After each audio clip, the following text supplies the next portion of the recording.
درس بهداشت جامعه رو برای آزمون‌های ارشد و استخدامی پرستاری از روی چه کتابی بخونیم بهتره؟ سلام بچه‌ها، خوش اومدید. اینجا نرس پلاسه و با یه ویدیو دیگه از سری ویدیوهای معرفی منابع پرستاری در خدمتتون هستیم. این بار می‌خوایم بریم سر وقت بدقلق‌ترین درس ارشد و استخدامی، یعنی بهداشت جامعه. چرا میگم بدقلق؟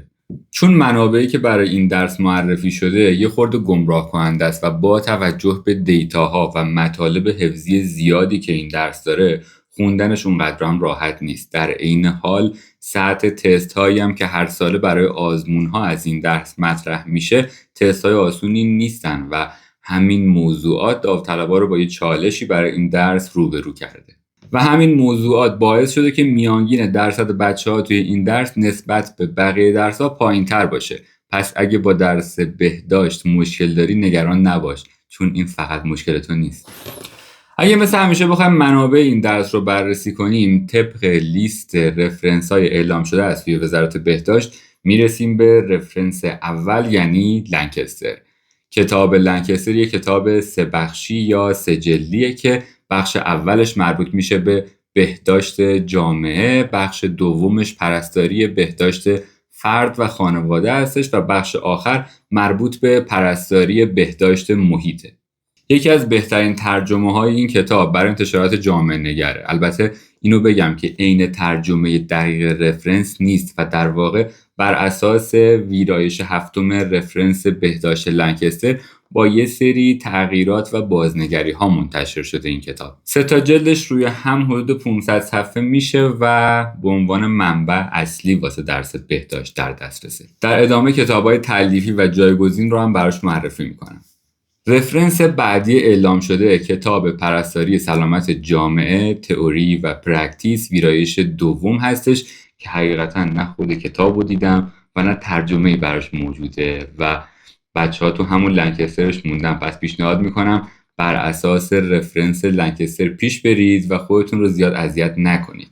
رفرنس بعدی اعلام شده درسنامه پزشکی پیشگیری و اجتماعی پارک هستش که طبق اون چیزی که توی لیست رفرنس ها هست انتشارات سمات ادیشن 17 ترجمه دکتر شجاعی تهرانی رو معرفی کرده که مباحث مربوط به اپیدمیولوژی و ژنتیک و آمار جمعیت و اینجور داستان‌ها رو داره و خوندنش با توجه به حجم زیادی که داره و مطالب سنگین و زمان و انرژی که ازتون میگیره برای آزمون‌های ارشد و علل خصوص استخدامی اصلا پیشنهاد نمیشه. البته نه اینکه کتاب بدی باشه، ولی خب برای این درس خورده نمیارزه با توجه به اون حجم بالاش و مطالب زیادش. تجربه نشون داده که اگه شما همین وقت رو بذاری روی بقیه درس‌ها بازدهی و نتیجه خیلی بهتری خواهی گرفت.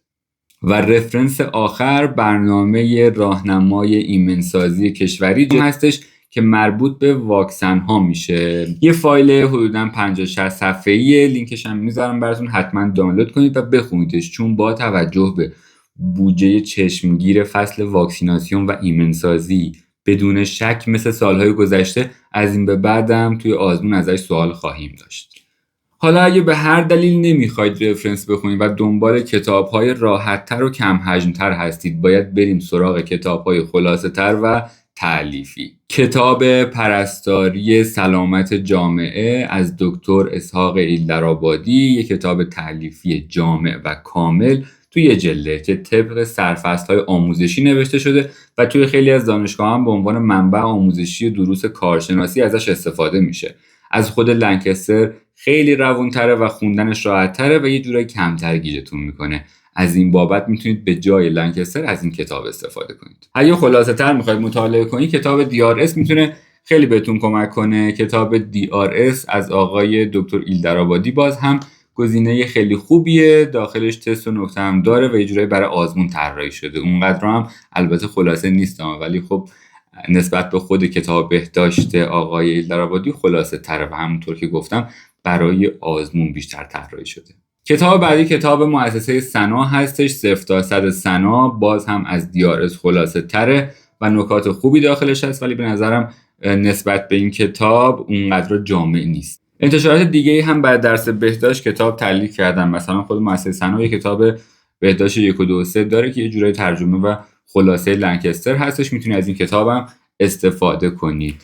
و یه گزینه خیلی خوب برای دسته‌بندی موضوعات این درس که میتونه خیلی کمکتون کنه که کمتر گیج بشید توی مطالعتون، نمودارنامه ثنا هستش برای درس بهداشت جامعه که با توجه به همون مشکل دسته‌بندی موضوعات توی این درس میتونه یه نظم خوبی به مطالعتون برای این درس بده. پیشنهاد میکنم کتاب رو حتما تهیه کنید و در کنار اون منبع مطالعاتتون داشته باشید. و در نهایت هم برای جمع‌بندی و خلاصه نکات مهم و پرتکرار آزمون‌های 25 سال اخیر ارشد و استخدامی و میشه گفتش جمع‌بندی آنچه که تا حالا مطالعه کردید، مجموعه 80-20 یه گزینه عالیه که بازم توی پیج نرس پلاس میتونید تهیهش کنید. و این بود از بررسی منابع درس بهداشت. خوشحال میشم اگه برات مفید بوده لایک کنی، شیر کنی و ما رو دنبال کنی که با کلی آموزش‌های دیگه قرار در خدمتتون باشیم. ممنون که تا اینجا همراه ما بودید و منتظر ویدیوهای بعدی هم باشید.